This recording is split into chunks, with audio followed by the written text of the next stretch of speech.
Bonjour à tous, très heureux de pouvoir partager le message de la parole de Dieu avec vous. Le thème de mon message, c'est Jésus, espoir des nations. L'Évangile nous présente Jésus comme étant celui qui peut répondre aux besoins de tous les hommes. Seul Jésus peut combler parfaitement la vie des êtres humains. En dehors de Jésus, nous pouvons y trouver ténèbres et troubles.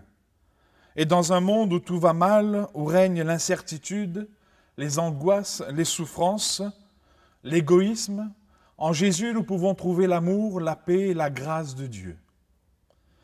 L'Évangile signifie bonne nouvelle. Et la parole de Dieu nous ouvre les yeux sur Jésus comme étant le Seigneur et le Sauveur de l'humanité et de tout espoir, et que tout espoir se trouve en lui et en lui seulement. Tout espoir se trouve en Jésus. Premièrement, voilà ce que déclare l'Évangile de Jean, chapitre 1er, verset 29. Il est dit « Voici l'agneau de Dieu qui ôte le péché du monde ». Jésus est l'espoir des pécheurs. Le péché touche tous les êtres humains sur la terre. Personne ne peut être épargné par ce fléau. La Bible nous dit que tous les hommes sont sous l'emprise du péché. Il n'y a pas de juste, pas même un seul. Péché, c'est vivre en désaccord avec la volonté de Dieu, ou encore vivre dans l'insoumission à Dieu. La nature même de l'homme est pécheresse, une nature insoumise à Dieu. Ce que nous ne devons pas faire, nous le faisons. Ce que nous devons faire, nous en sommes incapables. Ce que nous ne devrions pas être, nous le sommes. Et ce que nous devrions être, nous en sommes incapables. Un homme de Dieu a pu déclarer ceci, c'est l'apôtre Paul. Il dira, je ne fais pas le bien que je voudrais faire pour faire le mal que je ne veux pas. Cette nature pécheresse nous pousse à faire ce qui est mal, nous pousse malheureusement à faire ce qui n'est pas à la gloire de Dieu. Le péché produit toutes sortes de mauvais désirs dans le cœur de l'homme, et cela se voit. Les vies immorales, les mensonges, la drogue, les adultères, l'ivrognerie, les colères, toutes ces choses sont comme dominant sur l'homme, le rendant esclave. La Bible dit que l'homme est esclave de ce qui triomphe de lui. Chacun se connaît, chacun connaît sa vie. La question que je te poserai, qu'est-ce qui domine ta vie? Le péché amène beaucoup de souffrance. Le péché détruit la vie des hommes, le péché détruit les foyers, le péché détruit toute relation. Et la Bible dit qu'à cause du péché, nous sommes privés de la gloire de Dieu. Certes, nous prenons de nouvelles résolutions. Nous essayons de changer. Mais comme dit ce dicton, chasser le naturel, il revient toujours au galop. Le livre de Jérémie nous dit, comme un Éthiopien ne peut changer la couleur de sa peau, et le léopard ses taches, nous, hommes pécheurs, nous ne pouvons pas faire le bien car nous sommes accoutumés à faire le mal. À cause de nos péchés, nous sommes condamnés, le salaire du péché, c'est la mort. Mais grâce soit rendue à Dieu, que Dieu dans son amour, bien que Dieu n'aime pas le péché, mais Dieu aime le pécheur, Dieu aime les hommes, et la Bible nous montre que Dieu dans son amour et dans sa grâce, voulant sauver les hommes de leur péché et de la condamnation, Dieu a envoyé son Fils Jésus-Christ. Jésus est venu dans notre monde afin de nous arracher de nos péchés, afin de nous arracher de notre misère, afin de nous arracher de notre vaine manière de vivre, et en lui nous pouvons avoir la vie. La Bible nous dit que Jésus n'a pas regardé comme une proie arrachée de son égalité avec Dieu, mais il s'est humilié, il s'est abaissé, prenant la forme humaine. Et Christ, pour nous sauver de nos péchés, pour nous sauver de nos iniquités, il s'est offert sur la croix. Il est l'agneau de Dieu qui ôte le péché du monde, parce que Jésus est espoir de tous les pécheurs. Alléluia. Nous avons dans la Bible l'exemple de cette femme, dans l'évangile de Luc, chapitre 7, verset 36. C'est une femme pécheresse de mauvaise vie. Elle en avait assez de sa vie, elle en avait assez de sa condition. Elle savait que sa vie n'était pas conforme, elle savait que cela lui causait beaucoup de souffrance. Alors, sachant que Jésus était dans la maison de cet homme, de ce pharisien, elle n'a pas regardé aux circonstances ni à l'environnement, mais elle est venue aux pieds de Jésus, elle a répandu sa peine, elle a répandu sa misère aux pieds de Jésus, elle a fait connaître à Jésus sa souffrance, son péché, et elle a pleuré sur les pieds de Jésus. Et nous voyons que ce pharisien, voyant cette femme et voyant cette scène, s'est mis à juger cette femme en disant « Mais si Jésus savait de quelle espèce était cette femme ?» Mais nous voyons que Jésus n'est pas là pour juger. Jésus n'est pas là pour condamner. Jésus n'a pas condamné. Jésus n'a pas jugé cette femme, bien au contraire. Mais s'adressant à cette pauvre femme dans sa misère, dans son péché, dans sa mauvaise vie, voilà ce que Jésus lui a dit. Jésus lui dira, tes péchés sont pardonnés, ta foi t'a sauvé, va en paix. Amen. Cher ami, toi qui es dans ta vie misérable, toi qui reconnais que tu es un homme, une femme pécheresse, et toi qui vois que le péché a détruit ton environnement, le péché détruit ta vie, tu as la possibilité de venir aux pieds de Jésus, parce que ce Jésus qui est mort à la croix, il est aussi ressuscité. Il est vivant en esprit et en vérité, et il est dit, quiconque invoquera le nom du Seigneur sera sauvé. Tu as la possibilité d'invoquer le nom de Jésus, afin que Jésus puisse changer, transformer ta vie. Jésus est en mesure de changer tes pensées. Si tu as des pensées colériques, si tu es sous l'emprise de drogue, d'alcool ou d'autres choses qui sont là comme te rendant esclave, Jésus est en mesure de te libérer. La Bible dit que si le Fils vous affranchit, vous serez réellement libre. Mais il suffit que toi, tu puisses venir au pied de Jésus, lui confesser tes péchés, et il dit, si nous confessons nos péchés à Jésus, il est fidèle et juste pour nous les pardonner. Oui, Jésus pardonne les péchés. Oui, Jésus libère, Jésus délivre, et c'est à la croix où Jésus a payé le prix de ta délivrance. C'est à la croix où Jésus a payé le prix de ta liberté. Chaque clou qui sont entrés dans ses mains et dans ses pieds, c'était pour toi, c'était pour moi, afin qu'aujourd'hui nous puissions avoir la liberté en Jésus-Christ. Alléluia. Alors que nos mains étaient peut-être accoutumées à faire le mal, les clous que Jésus a reçus dans ses mains, c'est pour qu'aujourd'hui nous puissions faire le bien. Si Jésus a reçu des clous dans ses pieds, alors que nos pieds étaient accoutumés à courir ça et là pour faire ce qui est mal, les clous que Jésus a reçus, c'est pour qu'aujourd'hui nous puissions faire ce qui est bien. Parlons de la couronne d'épines. Jésus qui a porté cette couronne d'épines, c'était pour qu'aujourd'hui tu puisses avoir des pensées pures, des pensées saines. Cher ami, Jésus est en mesure de changer, de transformer ta vie. Il est en mesure de te donner une vie nouvelle, avec des pensées nouvelles. Si quelqu'un est en Christ, il est une nouvelle créature. Jésus est l'agneau de Dieu qui ôte le péché de l'humanité. Oui, Jésus est espoir des pécheurs. Ce n'est ni la religion, ni les rites, ni tes croyances qui pourront changer quelque chose, mais si tu sais faire confiance à Jésus, si tu viens au pied de Jésus, si tu confesses à Christ tes péchés, il est fidèle et juste pour te les pardonner. Nous avons vu que Jésus est l'espoir des pécheurs. Jésus dira, je suis venu chercher et sauver ceux qui sont perdus. Jésus est aussi l'espoir de ceux qui souffrent, de ceux qui pleurent. Dans le livre de Jérémie, chapitre 31, verset 3, voilà ce que le Seigneur déclarera. Je changerai leur deuil en allégresse, je les consolerai, je leur donnerai de la joie après leur chagrin. Seul Jésus peut opérer un tel changement et apporter de la joie et de la consolation à tous ceux qui pleurent, à tous ceux qui sont dans la souffrance. Parce qu'à Jésus, rien n'est impossible. Aucune situation n'est insurmontable pour lui, ni aucun chagrin trop profond qui le puisse calmer. La Bible nous rapporte le témoignage de cette veuve dans l'évangile de Luc, chapitre 7, versets 11 à 17. Vous pourrez le lire chez vous. C'est le témoignage d'une veuve. Elle avait déjà perdu son mari et voilà que quelque chose d'autre vient s'ajouter à sa souffrance. Elle a perdu son enfant, son fils, son unique fils.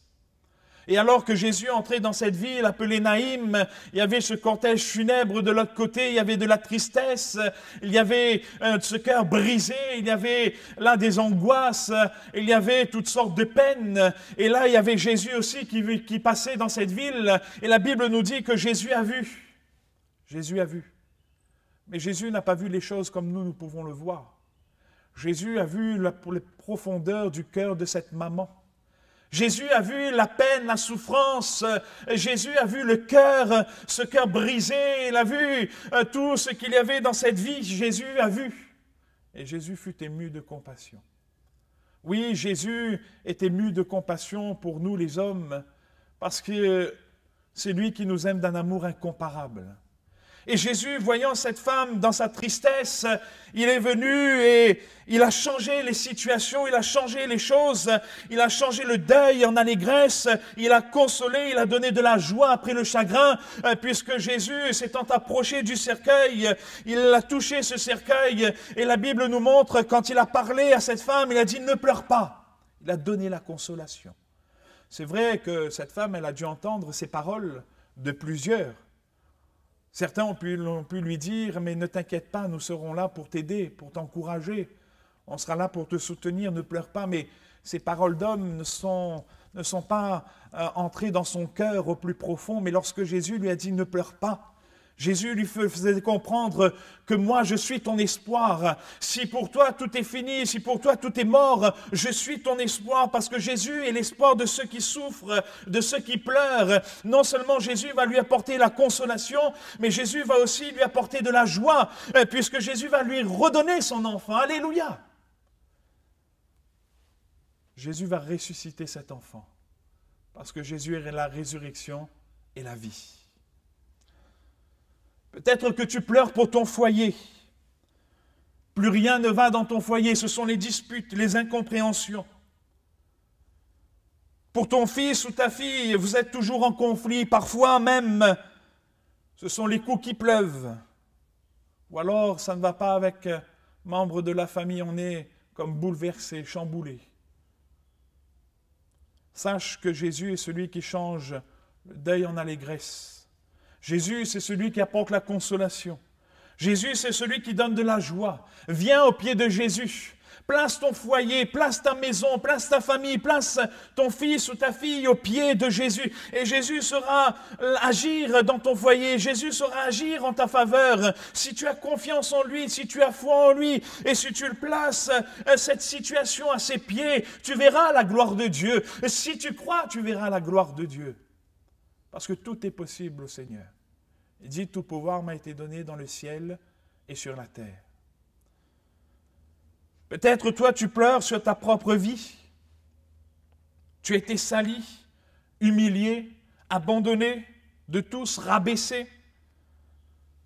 Ton être est meurtri, brisé, tu te sens seul. Oui, devant les autres, nous essayons de faire le fier, le fort, en faisant croire que tout va bien, mais quand on est seul face à soi-même, on est meurtri, blessé, brisé à l'intérieur. On essaie de se reconstruire, mais ça ne marche pas parce qu'il y a des blessures qui sont toujours là. Mais Jésus est le réparateur des brèches. Et Jésus est venu pour guérir les cœurs brisés. Il dira, l'Esprit du Seigneur est sur moi, il m'a envoyé guérir ceux qui ont le cœur brisé. Jésus est capable de guérir ton cœur. Jésus est capable de t'apporter ce baume de consolation. Si là aussi tu veux déposer ta vie au pied de Jésus, jusqu'à maintenant tu as voulu faire par toi-même, jusqu'à maintenant tu as voulu peut-être par des artifices guérir ton propre cœur, mais sache que Jésus est en mesure de vraiment guérir ton âme, guérir ton cœur, ces blessures, les refermer et t'apporter la joie d'en haut, la joie du ciel. Afin que tu sois heureux, heureuse dans ta vie. Afin que ces blessures soient complètement refermées. Toi qui souffres, toi qui pleures, Jésus est espoir de ceux qui souffrent, de ceux qui pleurent. Il dit, je changerai leur deuil en allégresse. Je les consolerai. Je leur donnerai de la joie après leur chagrin. Remets ta vie à Jésus. Fais-lui connaître ta douleur. Fais-lui connaître ta souffrance. Fais-lui connaître ta peine. Ne lui cache rien. Dévoile ton cœur au Seigneur. Et il saura guérir ton cœur. Peut-être que toi, tu pleures parce que tu n'arrives plus à sortir la tête hors de l'eau. Ton avenir te semble incertain. Tu ne sais plus trop quoi faire ni en qui te confier. Jésus est espoir de ceux qui pleurent, de ceux qui souffrent. Il a un plan pour toi. Il a un plan merveilleux pour toi. Un plan plein d'espérance. Un plan avec un avenir sûr et certain. Mais remets ta vie à Jésus. Remets à celui qui est espoir de tous ceux qui pleurent, de tous ceux qui souffrent. Le Seigneur dira, car je connais les projets que j'ai formés sur vous. Projets de paix et non de malheur, afin de vous donner un avenir et une espérance. Si tout te semble noir et incertain, viens à Jésus. Dépose ta vie. Laisse-le tout diriger. Laisse-le tout conduire. Dis, Seigneur, prends ma vie. Prends tout en main, Seigneur, je te donne tout. Et tu verras que le Seigneur, comme un bon berger, saura te conduire sur les sentiers de la justice, là où il y a de vertes prairies près des eaux paisibles et tranquilles. Nous avons vu que Jésus est espoir de pécheurs. Il est l'agneau de Dieu qui ôte le péché du monde. Jésus est espoir de ceux qui pleurent, de ceux qui souffrent. Il change le deuil en allégresse, il console, il donne de la joie après le chagrin. Jésus est espoir de ceux qui sont malades. Dans le psaume 103, verset 3, le Seigneur déclara qu'il est l'Éternel qui guérit de toute maladie.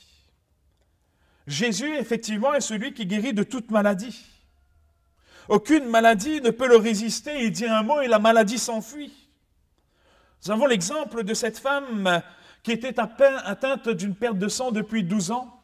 La Bible nous dit que durant ces années, elle a cherché du secours parmi plusieurs médecins et nous pouvons imaginer qu'elle a tout dépensé là, pendant la main des grands spécialistes de son époque, cherchant du secours. Nous bénissons Dieu pour les médecins, nous bénissons Dieu pour l'intelligence qu'il a donnée aux hommes afin qu'ils puissent nous soigner, mais toutes ces choses ont des limites. L'intelligence des hommes ont des limites, et quand les hommes ne peuvent rien faire, l'espoir est en Jésus-Christ. Ton espoir est en Jésus. Jésus est espoir de ceux qui sont malades. Et cette femme qui était atteinte d'une perte de sang depuis 12 ans, elle a entendu que Jésus passait. Et elle a voulu saisir l'occasion. Elle s'est dit en elle-même, mais si je puis toucher le bord de son vêtement, je serai guérie. Qu'est-ce qui lui a poussé à agir comme cela? Elle a entendu que Jésus a ouvert les yeux des aveugles. Elle a entendu que Jésus fait marcher les boiteux. Elle a entendu que Jésus est celui qui délivre de ceux qui sont sous l'emprise du diable, des démons. Elle a entendu toutes ces choses. Elle a entendu que Jésus fait parler les muets. Et elle a cru dans son cœur. Et elle avait cette ferme assurance qu'en Jésus-Christ, elle pouvait être guérie. Alors, elle s'est mise en action. Elle s'est faufilée là dans la foule. Ça ne devait pas être facile. Et elle a touché le bord du vêtement de Jésus. Et la Bible nous dit qu'à l'instant même, elle a été guérie. Jésus s'est arrêté alors qu'il y avait la foule autour de lui et s'adressant à la foule, il dit « Mais qui m'a touché ?» Un des disciples lui dira « Mais Seigneur, tous te touchent, pourquoi tu dis qui m'a touché ?» Jésus dira « Non, j'ai senti une force sortir en moi. » Bien sûr, ce n'est pas le tissu qui a guéri cette femme, mais nous comprenons bien que c'est Jésus lui-même qui a guéri cette femme. Et lorsque Jésus a dit qu'il a senti une force sortir en lui, cette femme s'est sentie interpellée et s'est tournée vers Jésus et a dit « C'est moi qui t'a touché. » Et Jésus lui a dit « Va en paix, sois guéri de ton mal. » Et cette femme a été complètement délivrée, cette femme a été complètement guérie. Quelle que soit la maladie, qu'elle soit physique, psychique, psychologique ou même génétique, Jésus guérit de toute maladie. Il est dit, si tu crois, tu verras la gloire de Dieu. Place ta foi en Jésus. Tout est possible au Seigneur. Tout est possible à celui qui croit. Rien n'est impossible à Dieu. Parce que Jésus est espoir de ceux qui sont malades. Et c'est lui, l'Éternel, qui te guérit de toutes tes maladies. Il est dit que c'est dans ces meurtrissures que nous avons la guérison. Parce que Jésus est mort sur cette croix, il est mort aussi pour ta guérison. C'est la Bible qui le dit, c'est la parole de Dieu. Dieu n'est pas un homme pour mentir, ce qu'il dit, il le fait. Place ta foi en Jésus. Croyez-le d'un cœur sincère et vous le verrez s'accomplir. Jésus est espoir des pécheurs. Il est l'agneau de Dieu qui ôte le péché de l'humanité. Jésus est espoir de ceux qui pleurent, de ceux qui souffrent. Il change le deuil en allégresse. Il console, il donne de la joie. Jésus est espoir de ceux qui sont malades. L'Éternel qui guérit de toute maladie. Et Jésus est espoir des nations. Il dira dans l'évangile de Matthieu, chapitre 11, verset 28, « Venez à moi, vous tous qui êtes fatigués et chargés, et je vous donnerai du repos. » Jésus est espoir des nations parce qu'il appelle tous les hommes à venir à lui, tous les peuples, de toute langue, de toute nation.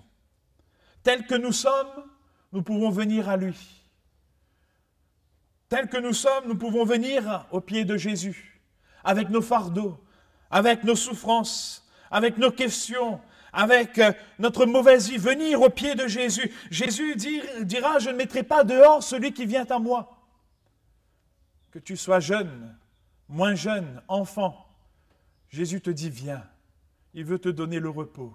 Il dit même, laissez venir à moi les petits-enfants, parce que je veux les bénir tous. La bénédiction se trouve avec Jésus. Avec Jésus, il n'y a pas de distinction sociale, ni de couleur de peau, qu'on soit riche ou moins riche, qu'on soit instruit ou pas. Jésus nous invite à venir à lui, parce qu'il veut nous faire du bien. Il veut nous rendre libres. Il veut nous délivrer. Il veut nous aimer et que nous puissions goûter à son amour. Cher ami, je ne sais pas quelle est ta condition. Je ne sais pas quelles sont tes souffrances. Je ne sais pas quel est ton besoin. Mais je sais une chose, quel que soit ton besoin, quelle que soit ta souffrance, quelle que soit ta peine, Jésus te dit viens. Jésus te dit viens. Déchargez-vous sur lui de tous vos fardeaux. Amen. Que Dieu vous bénisse, que Dieu vous encourage et que le Seigneur puisse vous faire du bien.